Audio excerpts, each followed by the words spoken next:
നാലാമത്തെ ബ്ലോക്കിലെ മൂന്നാമത്തെ യൂണിറ്റാണ് നമ്മളിനി ക്ലാസ് എടുക്കുന്നത്. New social movements and non political mobilisation എന്നതാണ് മൂന്നാമത്തെ യൂണിറ്റിൻ്റെ പേര്. എന്താണ് ന്യൂ സോഷ്യൽ മൂവ്മെൻറ്റ്? 1960കളുടെ മധ്യം മുതൽ ലോകത്തുണ്ടാകുന്ന വലിയ പരിവർത്തനത്തിൻ്റെ ഭാഗമായിട്ടാണ് പുതിയ സാമൂഹ്യ പ്രസ്ഥാനങ്ങൾ ഉയർന്നു വന്നത്. അതിന് വളരെ കൃത്യമായ സാമൂഹ്യ രാഷ്ട്രീയ കാരണങ്ങളുണ്ട്. അതിൽ വളരെ പ്രധാനപ്പെട്ട കാരണം, എല്ലാ മനുഷ്യർക്കും സമത്വവും സ്വാതന്ത്ര്യവും നീതിയും ഉണ്ടാകുമെന്ന് പ്രതീക്ഷിച്ച ആധുനിക ലിബറൽ ജനാധിപത്യത്തിലും എല്ലാവിധ അധികാരത്തിൽ നിന്നും പദവിയിൽ നിന്നും പുറത്തു പോകേണ്ടി വന്ന പാർശ്വവൽകൃത വിഭാഗങ്ങൾ തങ്ങളുടെ സ്വത്വം ഉയർത്തിപ്പിടിച്ച് ലോകത്തോട് സ്വയം സംസാരിച്ചു തുടങ്ങിയപ്പോഴാണ് ലോകത്ത് പുതിയ സാമൂഹ്യ പ്രസ്ഥാനങ്ങൾ ഉടലെടുത്തു വന്നത്. ലോകത്ത് കറുത്തവർ, ബ്ലാക്സ്, അതുപോലെ സ്ത്രീകൾ, വംശീയ ന്യൂനപക്ഷങ്ങൾ, ജാതീയമായി അടിച്ചമർത്തപ്പെട്ടവർ, ആദിമ ഗോത്രങ്ങൾ, ട്രാൻസ് വിഭാഗങ്ങൾ, ഇവരെല്ലാം തങ്ങളുടെ സ്വത്വം ഉയർത്തിപ്പിടിച്ച് ലോകത്തോട് സംസാരിക്കുവാൻ പുതിയൊരു സ്പേസ് കണ്ടെത്തിയതിലൂടെയാണ് പുതിയ സാമൂഹിക പ്രസ്ഥാനങ്ങൾ ലോകത്ത് ഉയർന്നു വന്നത്. യൂറോപ്യൻ, അമേരിക്കൻ ലിബറൽ ഡെമോക്രാറ്റിക് സ്റ്റേറ്റുകൾക്കകത്താണ് പുതിയ സ്വത്വ പ്രവണതകൾ രൂപപ്പെട്ടു വന്നത്. ജനാധിപത്യ സംവിധാനങ്ങൾ ജനങ്ങൾക്ക് സമത്വവും സ്വാതന്ത്ര്യവും സാഹോദര്യവും വാഗ്ദാനം ചെയ്തെങ്കിലും അത് നിറവേറ്റാൻ കഴിയാതെ വന്നപ്പോൾ ഈ അധികാരത്തിൽ നിന്നും സ്വത്തിൽ നിന്നും പദവിയിൽ നിന്നുമെല്ലാം പുറത്തു പോകേണ്ടി വന്ന അനാഥരായ വിഭാഗങ്ങൾ ലോകത്തോട് സംസാരിക്കാൻ കണ്ടുപിടിച്ച പുതിയൊരു മാർഗമായിരുന്നു പുതിയ സാമൂഹ്യ പ്രസ്ഥാനങ്ങൾ എന്ന പ്ലാറ്റ്ഫോം. ഈ ഘട്ടത്തിലും ഭീകരമായ അസമത്വം നേരിട്ട ഈ ജനതയ്ക്ക് വ്യക്തികൾ എന്ന നിലയ്ക്ക് രാഷ്ട്രത്തോടോ ലോകത്തോടോ സമൂഹത്തോടോ സംസാരിക്കാൻ കഴിയില്ലായിരുന്നു എന്നതാണ് വളരെ പ്രധാനപ്പെട്ട കാര്യം. അതുകൊണ്ട് തന്നെ ആ വിഭാഗത്തിൻ്റെ പ്രാതിനിധ്യം അവകാശപ്പെട്ടുകൊണ്ട് സ്വത്വ പ്രസ്ഥാനങ്ങളായിട്ടാണ്, ഐഡൻറ്റിറ്റി മൂവ്മെൻറ്റുകളായിട്ടാണ് പുതിയ സാമൂഹ്യ പ്രസ്ഥാനങ്ങൾ ഉയർന്നു വന്നത്. അങ്ങനെ ലോകത്തെമ്പാടുമുണ്ടായ ആധുനിക ലിബറൽ ജനാധിപത്യ രാഷ്ട്ര വിമർശനത്തിൻ്റെ ഭാഗമായി വിവിധ സ്വത്വ പ്രസ്ഥാനങ്ങളായാണ് പുതിയ സാമൂഹ്യ പ്രസ്ഥാനങ്ങൾ ഉയർന്നു വന്നത്. ഇത്തരം പുതിയ സാമൂഹ്യ പ്രസ്ഥാനങ്ങൾ ഉയർന്നു വന്നപ്പോൾ ലോകത്തിന് ആധുനിക ലിബറൽ ജനാധിപത്യ സംവിധാനങ്ങൾക്ക് സംഭവിച്ച അടിസ്ഥാനപരമായ കാര്യം, ഇന്നലെ വരെ നമ്മൾ ലോകത്തെക്കുറിച്ച് ധരിച്ചു വെച്ച എല്ലാം ഒന്നൊന്നായി അഴിഞ്ഞു വീഴുകയാണുണ്ടായത്. ലോകത്ത് കറുത്തവർ, ബ്ലാക്സ് സംസാരിച്ചു തുടങ്ങിയപ്പോഴാണ് ആഫ്രിക്ക ഇരുണ്ടതല്ല എന്ന് ലോകത്തിന് മനസ്സിലായത്. യൂറോപ്പ് സൃഷ്ടിച്ച ഇരുണ്ട ആഫ്രിക്ക എന്ന സങ്കല്പത്തെ ചരിത്രത്തിൽ നിന്ന് തുടച്ചു മാറ്റാൻ തുടങ്ങുന്നത് കറുത്തവർ സംസാരിച്ചു തുടങ്ങിയപ്പോഴാണ്. ഞങ്ങളുടെ ക്രിസ്തു കറുത്തതാണ് എന്നവർ പറയുമ്പോഴാണ് എല്ലാ ആധുനിക ഉപബോധത്തെയും തച്ചു തകർക്കുന്നത്. സ്ത്രീകൾ സംസാരിച്ചു തുടങ്ങിയപ്പോഴാണ് ജെൻഡർ ജസ്റ്റിസിനെ സംബന്ധിച്ച പുതിയ അറിവിലേക്ക് ലോകം കടക്കുന്നത്. അന്നുവരെ സാധാരണയായി കണ്ടിരുന്ന പല കാര്യങ്ങളും അക്രമങ്ങൾ ആയിരുന്നു എന്ന് അപ്പോഴാണ് ലോകത്തിന് തന്നെ മനസ്സിലായത്. ഇന്ത്യയിലെ ദളിതർ സംസാരിച്ച് തുടങ്ങുമ്പോഴാണ് ഇന്ത്യക്കാർ വളരെ പാവനമായി കണ്ടിരുന്ന ജാതി പ്രവണത വളരെ ക്രിമിനലായിരുന്നു എന്ന് ഇന്ത്യക്കാർക്ക് മനസ്സിലായി തുടങ്ങിയത്. അങ്ങനെ നമ്മുടെ സാമൂഹിക സങ്കല്പങ്ങളെയും മനുഷ്യ സങ്കല്പങ്ങളെയും മാറ്റി ആവിഷ്കരിക്കുന്ന കാര്യമായിരുന്നു പുതിയ സാമൂഹ്യ പ്രസ്ഥാനങ്ങൾ.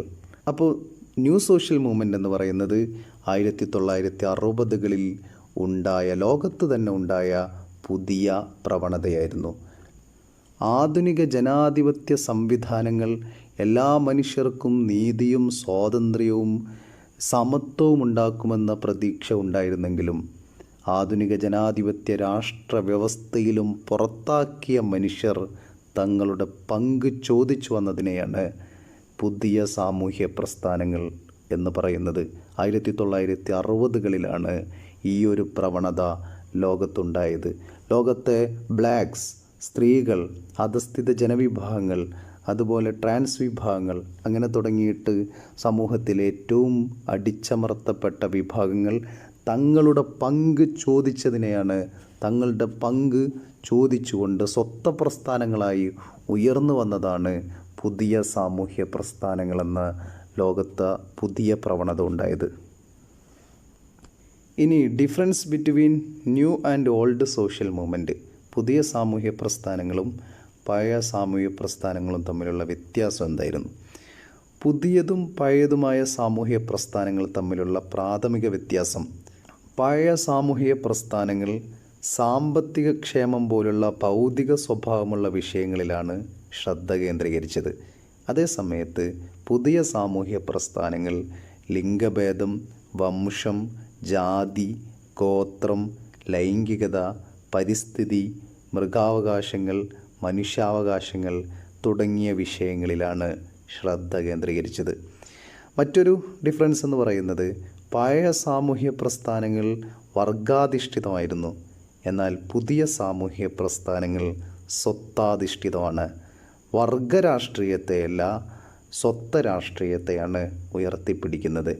മറ്റൊരു ഡിഫറൻസ് എന്ന് പറയുന്നത് പഴയ സാമൂഹ്യ പ്രസ്ഥാനങ്ങൾ ഔപചാരിക സംഘടനാ ചട്ടക്കൂടിനകത്താണ് നിലനിൽക്കുന്നത്. അതേസമയം പുതിയ സാമൂഹ്യ പ്രസ്ഥാനങ്ങൾ ഔപചാരിക സംഘടനാ സംവിധാനത്തിൽ നിന്നും വ്യത്യസ്തമായി അനൗപചാരികവും അയഞ്ഞതുമായ സോഷ്യൽ നെറ്റ്വർക്കായിട്ടാണ് പ്രവർത്തിക്കുന്നത്. അതല്ലാതെ പഴയ നിലനിൽക്കുന്ന രാഷ്ട്രീയ പ്രസ്ഥാനങ്ങളുടെ സംഘടനാ സംവിധാനങ്ങൾക്കുള്ളിലല്ല, ഒരു പുതിയ പ്ലാറ്റ്ഫോമിലായിട്ട് ഒരു സോഷ്യൽ നെറ്റ്വർക്കായിട്ടാണ് പ്രവർത്തിക്കുന്നത്. ഹെബർമാസിൻ്റെ അഭിപ്രായത്തിൽ പുതിയ സാമൂഹ്യ പ്രസ്ഥാനങ്ങൾ പുതിയ രാഷ്ട്രീയമാണ്. അത് ജീവിത നിലവാരം, വ്യക്തികളുടെ സ്വയം തിരിച്ചറിവ്, മനുഷ്യാവകാശങ്ങൾ എന്നിവയെക്കുറിച്ചാണ് സംസാരിക്കുന്നത്. അതേസമയം പഴയ രാഷ്ട്രീയം സാമ്പത്തിക, രാഷ്ട്രീയ, സൈനിക സുരക്ഷയിൽ മാത്രമാണ് ശ്രദ്ധ കേന്ദ്രീകരിക്കുന്നത്. പരിസ്ഥിതി പ്രസ്ഥാനങ്ങൾ, മനുഷ്യാവകാശ പ്രസ്ഥാനങ്ങൾ, സ്ത്രീ വിമോചന പ്രസ്ഥാനങ്ങൾ, ട്രാൻസ് അവകാശ പ്രസ്ഥാനങ്ങൾ, ദളിതാദിവാസി പ്രസ്ഥാനങ്ങൾ തുടങ്ങിയവയാണ് പുതിയ സാമൂഹ്യ സ്വത്വ പ്രസ്ഥാനങ്ങളുടെ ഉദാഹരണം. Features of new social movements, പുതിയ സാമൂഹ്യ പ്രസ്ഥാനങ്ങളുടെ സവിശേഷതകളാണ് ഇനി നമ്മൾ നോക്കുന്നത്. പുതിയ സാമൂഹ്യ പ്രസ്ഥാനങ്ങൾ കൂടുതൽ വികേന്ദ്രീകൃതമാണ്. ഏതെങ്കിലും രാഷ്ട്രീയ പാർട്ടികളുടെ കേന്ദ്രീകൃതമായ സംവിധാനമായിട്ടല്ല. പുതിയ സാമൂഹ്യ പ്രസ്ഥാനങ്ങൾ കൂടുതൽ വികേന്ദ്രീകരണ സ്വഭാവമുള്ളതാണ്. മറ്റൊന്ന്, അവ സ്വത്താധിഷ്ഠിതമാണ്. കുറച്ചുകൂടി ഐഡൻറ്റിറ്റി മൂവ്മെൻ്റ് ആയിട്ടാണ് പുതിയ സാമൂഹ്യ പ്രസ്ഥാനങ്ങൾ നിലനിൽക്കുന്നത്. അവ അനൗപചാരികവും അയഞ്ഞതുമായ സംഘടനാ സംവിധാനമാണ്. അതല്ലാതെ ഒരു രാഷ്ട്രീയ പാർട്ടിയുടെ കേഡർ സംവിധാനത്തിലല്ല അത് പ്രവർത്തിക്കുന്നത്.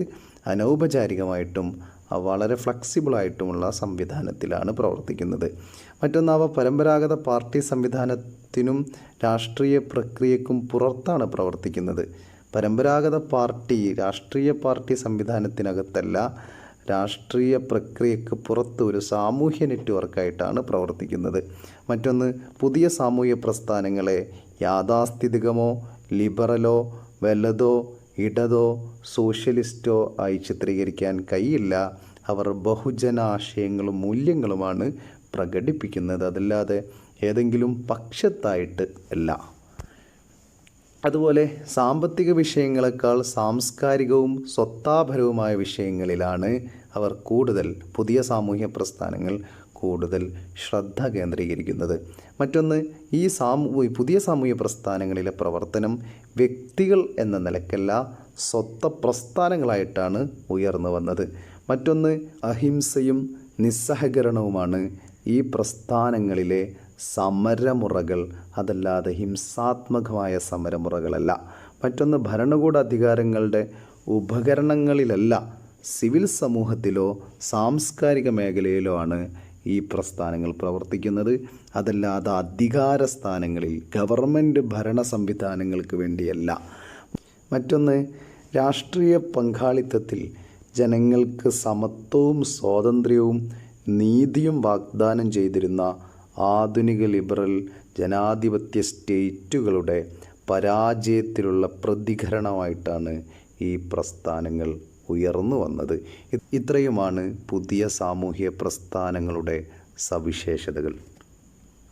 ഇനി നമുക്ക് ന്യൂ സോഷ്യൽ മൂവ്മെൻറ്റ് ഇൻ ഇന്ത്യയാണ് പറയാനുള്ളത്. അത് നമുക്ക് അടുത്ത വീഡിയോയിൽ പറയാം. ഓക്കെ.